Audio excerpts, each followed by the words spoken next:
Hello, welcome back to Leith Central, and the March update, well the first March update, because I'm getting quite a lot of work done this month, on what's progressing on Leith Central.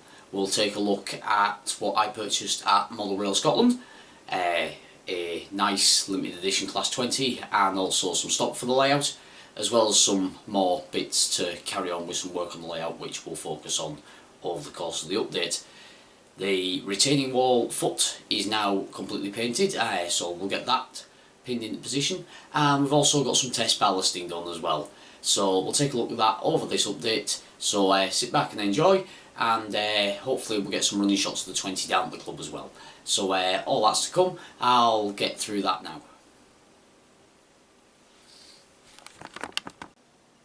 So Model Rail Scotland proved to be a happy hunting ground for myself. I hope you got some nice models too. I managed to get what is essentially a full train at Model Rail Scotland. So we'll start with the loco. This is a Backman Collectors Club limited edition of 20172 with large logo numbers and Thornaby Kingfisher. My aim is to pair this with another famous Thornaby loco 20118 to form a rail tour pair. I've got the detailing pack to fit to that. Pick that up from the Junction box, who are very good if you're looking for a bargain or the occasional interesting piece of stock. I've had quite a lot of my rolling stock from them before, so we'll get to a review on that eventually, but I'll move you down to the rake of stock. The first is, as I mentioned in the Mark 1 review, I was looking for this pair of ScotRail Mark 2s in blue grey, released by Kernel Model Centre. I picked them up at the show. Saw them on the stand as I took my morning walk round, so I picked them up as soon as I saw them.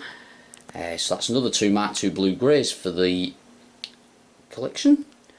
And added to them is this Brake Second Open Mark II, which carries a SC prefixed coach number in Intercity blue grey. So they make up a nice little 3-coach set, number SC9424. So that's basically like a 3-coach set for the West Highland line or the likes that would have operated in and out eventually to Leith Central. And the final coach is this Intercity NEA Mark 1 BG to work within my parcels trains, and hopefully looking forward to a full Intercity rail tour set to go with the 20s. So that's what else I picked up. So a full 4-coach train and loco. The ScotRail coaches and the loco being limited editions, and I kept within my budget from, as you may have seen on the Facebook page, I've been selling off some of the older stock to focus on new Leith Central stock and also putting some money into savings. So from the half I put towards models, this is what I managed to get, and still had some of my budget left over after buying all the small little bits I needed for furthering Leith Central. So quite a productive exhibition all in all. If you want to see some layouts at that exhibition, please go back and look at the February update. Those videos are there. Before continuing with the ballasting, I've put the point motors all in situ just to test fit, and I removed the underboard point motors before I put the ballast on, that way I don't fill them up with glue or anything. But that's them in place under the board there. I'll show you now on top where they come through. So the surface mounted point motors for platform 1 and 2 that are inset into the platforms just mounted on the baseboard with the wires drilled through, and the underboard point motors with, I think you can just make out the pin sticking up through platform 4 there. I've still got the one at the end of platform 4 and 5 to fit. That's on the shopping list, which we'll get to in a moment.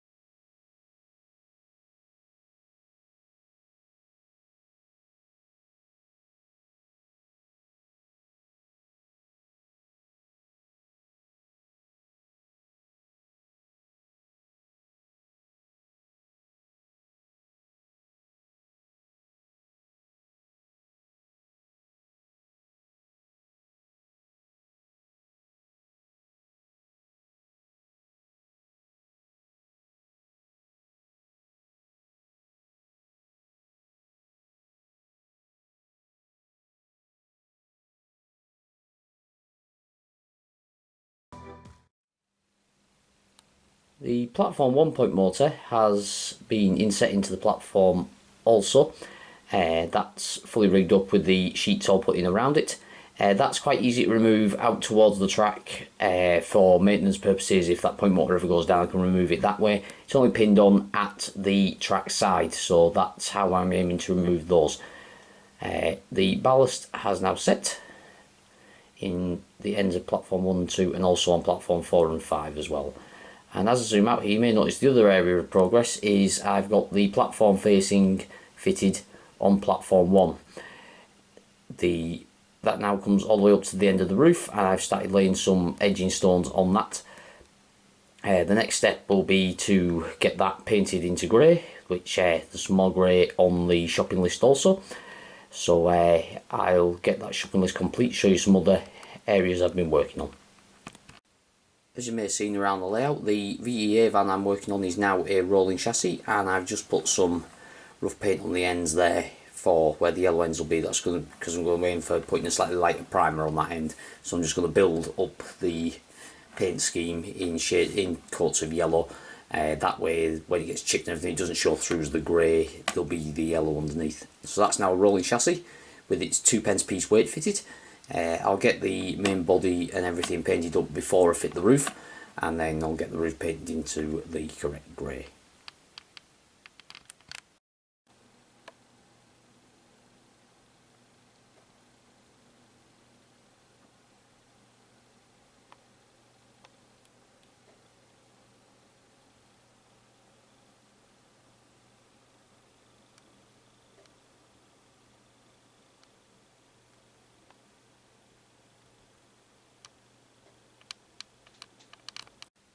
As I mentioned earlier in the video, the ballasting has progressed on platform 4 and 5, and as you saw, the time lapse of the end of platform 1 and 2 has also been done. This has been formed with the ballast shoulder in place. That's just built up stone. That's all nice and solid now. The only reason I've gone just that far without finishing that area there is I actually ran out of my bag of ballast. So the reason I'm putting this update up fairly early is I'm at the point of requiring and going and doing the shopping list down the model shop to continue work on Leith Central, so it seemed a good place to update you all.